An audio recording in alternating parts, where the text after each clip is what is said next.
اگر آپ مشکلات، پریشانیاں، تکلیفوں سے بچنا چاہتے ہیں، آپ ایک دعا یاد کر لیں۔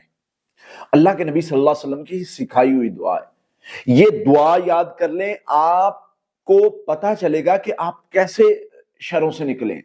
آپ اللہ کی رحمت اور اس کے فضل سے ہر طرح کے شر سے محفوظ ہو جائیں گے۔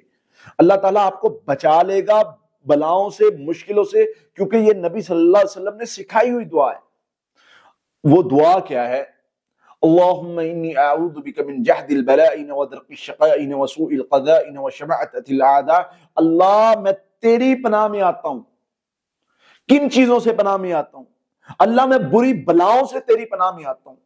اللہ میں بری جو مشکلیں، مصیبتیں، جو بڑے بڑے حملے میرے اوپر ہو رہے ہیں، جو بڑے بڑے جن جادو کے اٹیک ہو رہے ہیں، میں ہر طرح کی بلاؤں سے تیری پناہ میں آتا ہوں، اپنے آپ کو تیری پناہ میں دیتا ہوں۔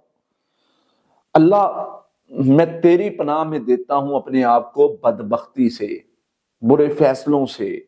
اللہ میں کوئی غلط کام نہ کر بیٹھوں، میرے سے کوئی غلط فیصلہ نہ ہو جائے۔ اللہ میرے اوپر کوئی ایسا عمل نہ آ جائے کہ میں جو ہے وہ بدبختی میں چلا جاؤں۔ اللہ میں اپنے آپ کو تیرے سپرد کرتا ہوں، تیری ایمان میں دیتا ہوں اپنے آپ کو، تو میری حفاظت فرما۔ تو جب بندہ اللہ کی پناہ میں چلا جاتا ہے، پھر یاد رکھیں کسی دشمن کا شر نہیں چلتا، پھر دشمن فیل ہو جاتے ہیں۔ آپ نے اپنے آپ کو اللہ کی پناہ میں دینا ہے، اور رزلٹ جو نکلے گا وہ حیران کن نکلے گا، آپ اللہ کی رحمت سے محفوظ ہو جائیں گے۔ اس کے ساتھ ہم کیا مانگتے ہیں؟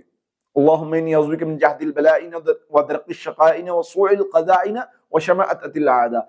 سب سے بڑی چیز، اللہ دشمن کے خوش ہونے سے میں تیری پناہ میں چاہتا ہوں، کہ کوئی میں ایسا کام کر بیٹھوں جس سے میرا دشمن خوش ہو جائے، یا کوئی میرے اوپر ایسا اٹیک ہو جائے، میں کسی مسئلے میں پھنس جاؤں کہ میرا دشمن خوش ہو جائے۔ دشمن کے ہنسنے سے میں تیری پناہ میں آتا ہوں کہ میرا دشمن خوش ہو۔ لہٰذا اس دعا کو اپنی روٹین بنائیں، آپ مشکلوں، پریشانیوں، مصیبتوں، بلاؤں سے بچے رہیں گے۔ یہ نبی صلی اللہ علیہ وسلم نے بڑی اہم دعا بتائی ہے، آپ اس کو معمول بنائیں، اور پھر دیکھیں اللہ تعالیٰ کی طرف سے آپ کو کیسے خیر ملتی ہے۔